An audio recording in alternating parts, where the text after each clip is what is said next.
আসসালামু আলাইকুম এভরিওয়ান। আজকে আমি আপনাদের জন্য নিয়ে আসলাম মশলাদার এবং খুবই ক্রিস্পি একটি ফ্রেঞ্চ ফ্রাই রেসিপি। তো ফ্রেঞ্চ ফ্রাইটি বানানোর জন্য আমরা আলুটিকে একদম ফ্রেঞ্চ ফ্রাই আকারে ভালোভাবে কেটে নিচ্ছি। তারপর একটি হাঁড়িতে আমি পানি বসিয়ে দিলাম এবং সামান্য পরিমাণ লবণ দিয়ে দিলাম আলুটিকে সিদ্ধ করে নেওয়ার জন্য। এবং যখন এরকম বুদবুদ উঠে আসবে, পানিটা একদম গরম হয়ে আসবে, তখন আমাদের ধুয়ে রাখা যে আলুটা ছিল সেটা আমরা পানিটার মধ্যে দিয়ে দেব। এটা খুব বেশি একটা সিদ্ধ করতে হয় না, জাস্ট 1 থেকে 2 মিনিট আলুটাকে একটু ভাপ দিয়ে যখন এটা স্টার্চটা উপরে উঠে আসে সাদাটা, তখন এটাকে আমরা ছেঁকে নেব। এবং আলুটা দিয়ে দিয়েছি। এটা 1 থেকে 2 মিনিট আমি রাখবো এবং দেখতেই পাচ্ছেন এটার উপরে ফেনা উঠে এসেছে, যেটা বোঝা যাচ্ছে যে আলুটার স্টার্চগুলো বের হয়ে এসেছে। এটা আমি একদম ঘড়ি ধরার ঠিক 1.5 মিনিটের মতো ফুটন্ত পানিতে আলুটা আমি ভাপ দিয়ে নিয়েছি এবং আমি একটা স্ট্রেনার এটা ছেঁকে নিলাম। এখানে আর পানি দিয়ে এটা ধোয়া লাগবে না, এটা জাস্ট ছেঁকে নেব। ছেঁকে একটি প্লেটে বেড়ে নেব।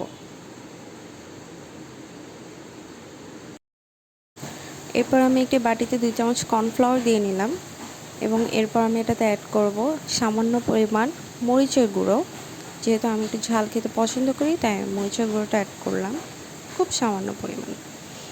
এরপর দিয়ে দিলাম স্বাদ মতো লবণ। আর একটু স্বাদের জন্য দিয়ে দিলাম 1/4 চা চামচ চাট মশলা। লবণটা আমাদের বুঝে দিতে হবে, কারণ চাট মশলার ভিতরে লবণ থাকে, আবার আলু সেদ্ধ করার সময় আমরা সেটাতে লবণ দিয়েছিলাম। এখন একটু ভালোভাবে মিক্স করে নেব। এরপর যে আলুটা আমরা স্ট্রেনারে ছেঁকে নিয়েছিলাম সেটা নিয়ে নিলাম। এখন এর মধ্যে যে মিক্স করা মশলাটা আছে সেটাও দিয়ে দিব এবং দিয়ে এটাকে খুব ভালোভাবে আমরা মেখে নেব, যেন প্রত্যেকটা মশলা আলুর গায়ে খুব ভালোভাবে লাগে।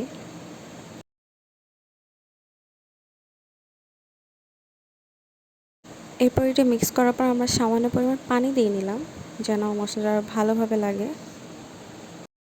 তো দেখতেই পাচ্ছেন খুব সুন্দর করে আলুতে আমাদের মশলা মাখানোটা শেষ। এরপর আমি একটি হাঁড়িতে পরিমাণ মতো তেল দিয়ে নিচ্ছি। আমাদের তেলটা একটু বেশি দিতে হবে, যেন আলুটা একদম ডুবো তেলে ভাজা যায়। তেলটা একদম বুড়বুড়ি ওঠা পর্যন্ত ভালোভাবে গরম করে নিতে হবে। এরপর আমরা দিয়ে দিব আস্তে আস্তে করে সবগুলো আলু।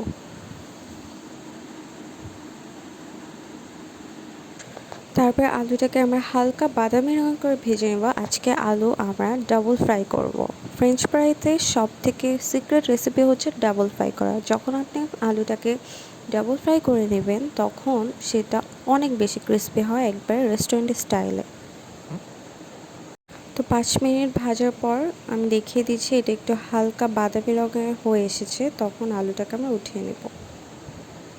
আর ডাবল ফ্রাই মানেই কিন্তু প্রথমে আলুটাকে দিয়ে সেটা হালকা বাদামি রঙের করে উঠিয়ে নিয়ে সেটাকে আবার ভাজতে হবে। তো আমরা আলুটা উঠিয়ে নিচ্ছি। আলুকে তেলে থেকে উঠিয়ে এরপর আমরা এটা ছেঁকে আমরা এটা ঠান্ডা হতে দিব এবং এটা ভালোভাবে ঠান্ডা হয়ে গেলে এটাকে আমরা আবার ভাজবো।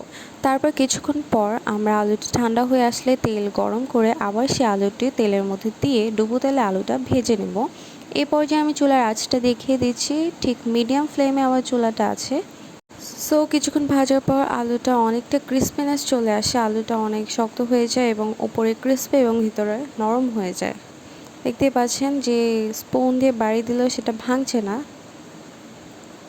আমাদের আলু প্রায় অলমোস্ট ডান। এখন আমরা এটাকে উঠিয়ে নেব। তো আমাদের ফ্রেঞ্চ ফ্রাই বানানো ডান। এইভাবে যদি আপনারা ডাবল ফ্রাই করে এবং খুব সুন্দর করে ফ্রেঞ্চ ফ্রাইটা করেন, এটা রেস্টুরেন্টের থেকেও খেতে হাজার গুণে মজা হবে।